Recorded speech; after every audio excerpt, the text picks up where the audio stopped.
हर हर महादेव दोस्तों, मेरे चैनल में आपका स्वागत है। भोलेनाथ की कृपा आप सब पर बनी रहे। दोस्तों, छठ महापर्व की हार्दिक शुभकामनाएं आप लोगों को। छठ पूजा का पर्व संतान की लंबी आयु, उत्तम स्वास्थ्य, उज्जवल भविष्य की कामना के लिए हम करते हैं। दोस्तों, छठ महापर्व का व्रत जो है षष्ठी तिथि को रखा जाता है, लेकिन इस पर्व की शुरुआत चतुर्थी तिथि से हो जाती है। सप्तमी तिथि को प्रातः सूर्य उदय के समय आराध्य देने के बाद समाप्त होती है। इस वीडियो के माध्यम से छठ महापर्व की पौराणिक कथा सुनेंगे। दोस्तों, वीडियो पसंद आए तो एक लाइक कमेंट करना ना भूलें आप। हेलो दोस्तों, मेरे चैनल में आपका स्वागत है। मेरा वीडियो पसंद आए तो लाइक कीजिए, सब्सक्राइब कीजिए। नमस्कार।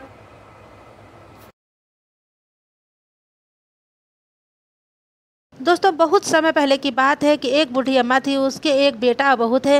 बूढ़ी अम्मा छठी मैया की परम भक्त थी। हर साल पूरी श्रद्धा के साथ छठी मैया का व्रत करती थी, परंतु बहू नए विचारों वाली थी। वह पूजा पाठ में विश्वास नहीं करती थी।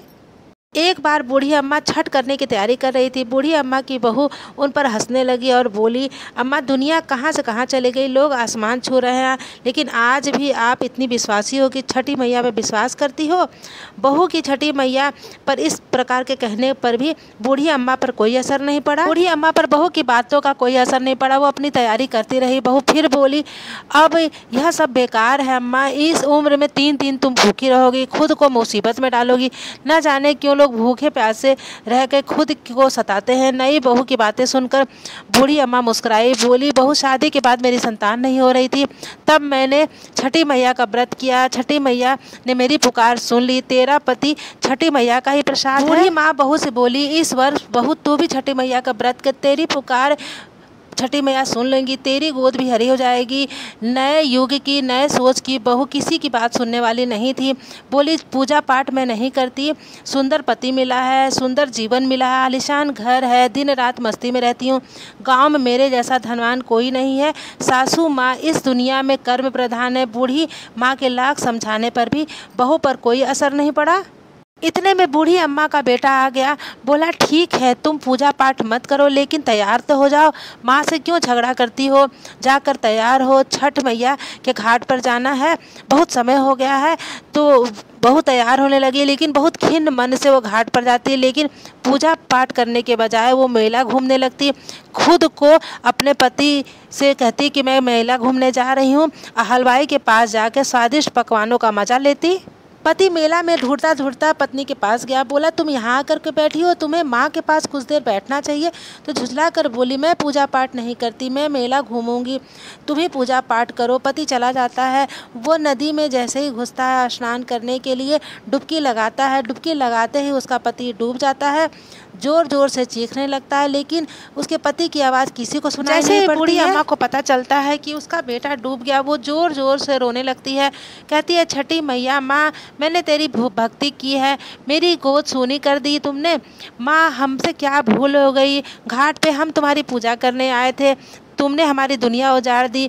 माँ, यदि मुझसे अनजाने में कोई भूल हो गई तो उसकी सज़ा मुझे देना चाहिए, मेरे बेटे को आपने सज़ा क्यों दी। ऐसा कह कर के अम्मा ज़ोर ज़ोर से रोने लगती है। मेले में इधर उधर घूमने लगती है, चिल्लाती है, रोती है। शोर मच जाता है कि घाट पर कोई व्यक्ति डूब गया है। यह सुनकर के बहुत दौड़ी दौड़ी आती है, देखती है उसकी सास रो रही है, पति उसका डूब गया है। बहुत सदमा लग जाता है उसको। ज़ोर ज़ोर से चीखती है, चिल्लाती है, बिगड़ती है। माँ से कहती है, मैंने पहले ही कहा था अम्मा, यह छठ के चक्कर में मत पड़, ढोंग है, अंधविश्वास है। देख लो, आज मेरा पति मुझसे दूर चला गया। यह घटना देखकर सभी लोग के मन में छठ माता को पुकारते हैं। माँ, इस बुढ़िया की पुकार सुन लो। छठी मैया, तुम तो बहुत दयालु माता हो, कभी अपने भक्तों को निराश नहीं करती हो। इधर पुत्र के वियोग में माँ जैसे ही जान देने को नदी में कूदने लगती है, तभी उस नदी में एक लहर उठता है। उस नदी में लहर के साथ बूढ़ी माँ का बेटा बाहर आ जाता है। यह देखकर छठ के घाट पे खड़े लोगों की आंखें खुली की खुली रह जाती हैं। बूढ़ी अम्मा खुशी से रोने लगती है। तभी उसकी बहू भी जोर जोर से रोने लगती है। इतने में एक गर्जना होती है। छठी मैया प्रकट होती हैं, बोलती हैं, मैं अपने बच्चों का कभी अहित नहीं चाहती। तुम्हारी आंखों से अज्ञान का पर्दा हटाने के लिए तुम्हारे पति को मैंने डुबोया था। मैं सदैव अपने भक्तों की रक्षा करती हूँ।